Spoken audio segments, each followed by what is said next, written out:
వీళ్ళు ఒక గుప్పెడని నేను అన్నాం. ఇదివరకు కమ్యూనిస్టు విద్యార్థులు ఇప్పుడు ఈ రూట్ ఎత్తుకున్నారు, పేరు మార్చుకున్నారు. అంతే. ఏదో ఇప్పుడు దీంట్లో ఆ భావజాలు ఉన్న వాళ్ళందరూ ఇటు వచ్చారు, ప్లాట్ఫామ్ దొరికింది. ఇప్పుడు పేరు ఇది పెట్టుకున్నారు, ప్లాట్ఫామ్లు అయ్యే ఏఎస్ఎఫ్, ఏఐఎస్ఏఎస్ అనుబంధ సంఘం. అది అదేంటి సిపిఐ ఎంఎల్ అనుబంధ సంఘం. అమ్మాయికి అమ్మాయి ఎక్స్పోజ్ చేసుకుంటోంది, నేను మేధావిని అంటున్నారు నన్నని. అమ్మాయిని అన్నానని నేను ఏమన్నా అంటున్నాడు ఆయన? కాక్రోచ్ జనతా పార్టీ అనేటటువంటి కాన్సెప్ట్ వాళ్ళు ఏంటంటే అన్నిటి ఓన్ చేసుకుంటారు. ఎందుకు అంటే మేము గొప్పగా చేశామని చెప్పుకోవడానికి. బట్ వాళ్ళ విస్తరణ ఎంతసేపటికి సోషల్ మీడియాలోనే ఉంది. అప్పుడు 2 కోట్ల మంది అయింది, ఆ తర్వాత ఎందుకు పెరగలేదు?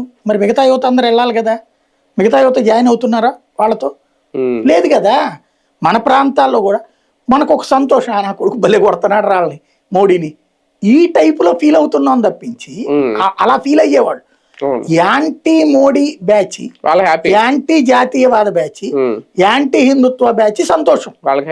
మనం తిడదాం అనుకుంటున్న మోడీని ఎంత తిట్టినా వాళ్ళకి తగలట్లేదు, వీళ్ళు తిడుతున్నారు కదా అని. అంతేగాని మోడీ అభిమాని గాని, నిజమైనటువంటి జాతీయవాది గాని, నిజమైనటువంటి దేశభక్తుడు గాని ఎవరన్నా మారారా? అటుకి లేదు కదా. ఇదివరకు ఇట్లా విడివిడిగా ఉన్న వాళ్ళందరూ కూడా